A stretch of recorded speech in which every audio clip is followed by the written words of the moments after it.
The Galactic Integration Summit had transformed Station Harmony into a kaleidoscope of alien cultures. Alexander Chen stood at the observation deck, his two daughters pressed against the transparent aluminum viewing port, their eyes wide with wonder. 7-year-old Anna tugged at his sleeve while her 5-year-old sister Maya bounced on her toes. "Daddy, look at that one!" Maya squealed. Alexander smiled, the weight of the past 2 years temporarily lifted by their excitement. Since the accident that took their mother, moments of pure joy had become precious commodities. This diplomatic mission, his first since requesting family-friendly assignments, was supposed to be routine. A chance to show his daughters the galaxy their mother had died protecting. "Ambassador Chen," a melodic voice interrupted. He turned to find Commander Jakara, the Velkori liaison, her chitinous features arranged in what universal translators interpreted as professional courtesy. "The selection ceremony begins in 1 solar hour." Alexander nodded, though his stomach tightened. The selection ceremony, an ancient Velkori tradition now adopted by the Galactic Council for diplomatic marriages. Humanity's integration into galactic society required such bonds, they said, bridges between species. He'd volunteered, knowing his late wife would have wanted humanity's children to inherit the stars. "Pick any alien woman," his friend Marcus had joked before departure. But standing here now, watching his daughters marvel at beings from 100 worlds, the reality felt heavier than any joke could carry. The ceremony hall hummed with bioluminescent fungi from Terthos Prime.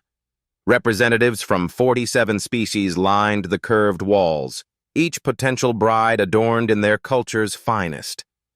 Alexander walked between them, Anna and Maya flanking him, their small hands gripping his trouser legs. Protocol demanded he approach each candidate, exchange formal greetings, assess compatibility through translator-mediated conversation.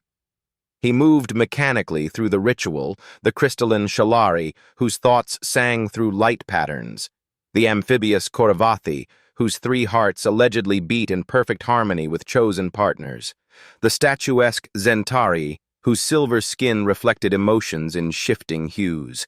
All of them magnificent. All of them alien in ways his mind struggled to contextualize as potential partners.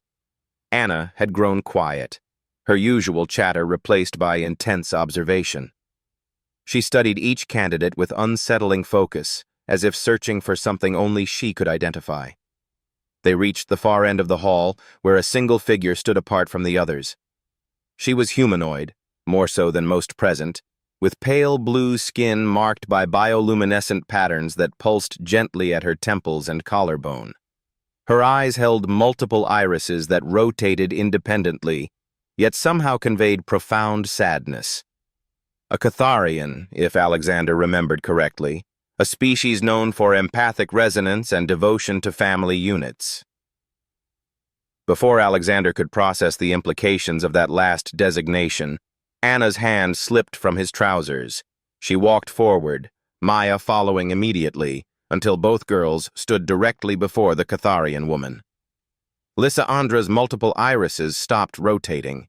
She knelt slowly, bringing herself to eye level with the children. For a long moment, none of them moved. Then Anna whispered, just loud enough for Alexander to hear, "Daddy." Alexander froze. Every instinct screamed at him to pull his daughters back, to ask what they were thinking, to remind them this wasn't choosing a pet or a friend. This was selecting someone who would become family, who would share their lives, who would help raise them in their mother's absence. But Maya echoed her sister. "That one, Daddy." Lysandra's bioluminescent patterns flickered, a response the translator couldn't interpret, but Alexander's heart somehow understood. Her eyes glistened with something that transcended species barriers. "Your offspring," she spoke carefully, her voice carrying harmonics that made the translator struggle.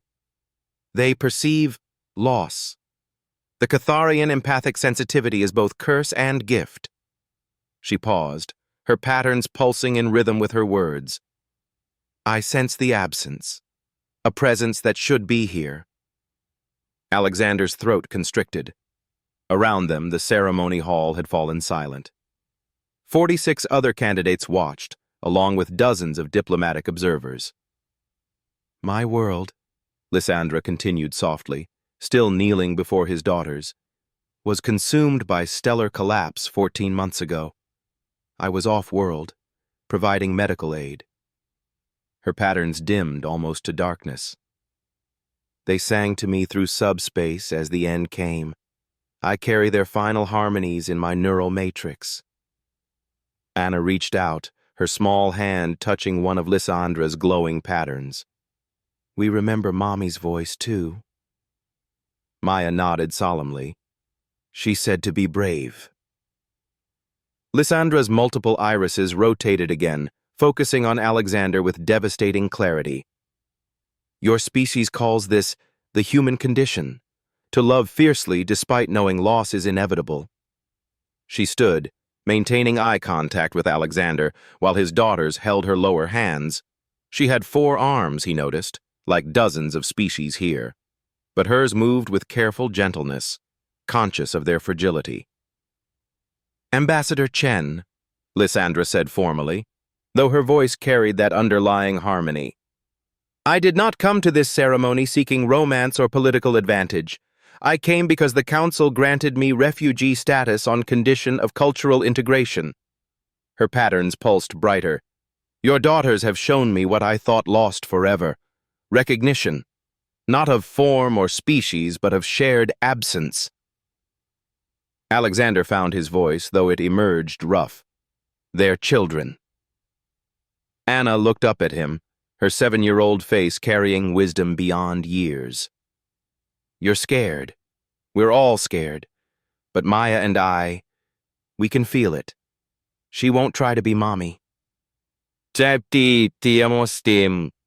Around the hall, Alexander felt the weight of galactic attention. This ceremony was being broadcast across allied worlds, a demonstration of humanity's commitment to integration. He could choose any candidate here, follow protocol, select based on political advantage or compatibility metrics, or he could trust his daughter's instincts, developed through grief and longing. He stepped forward, standing beside Anna and Maya. Lysandra's multiple irises fixed on him, rotating in what might have been hope or fear or both.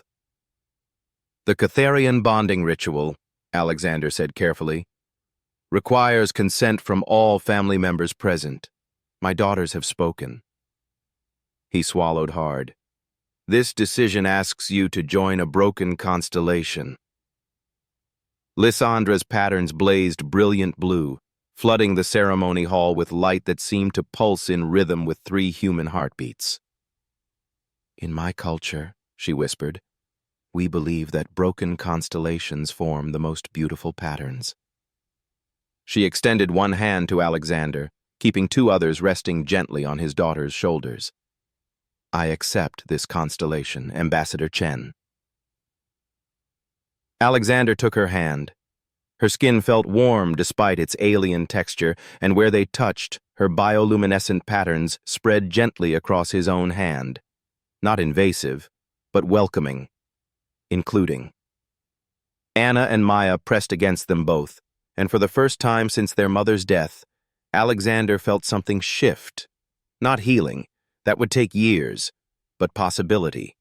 Permission to move forward while carrying their grief with dignity rather than letting it consume them. Behind them, Commander Jakara began the formal bonding recitation, her voice carrying through the hall's acoustics. But Alexander barely heard it. He was watching his daughters' faces as they gazed up at Lysandra, their expressions reflecting something he'd almost forgotten they could feel. Hope, humanity's most stubborn quality. And perhaps, he thought as Lysandra's patterns pulsed in gentle welcome, the galaxy's most universal constant after all.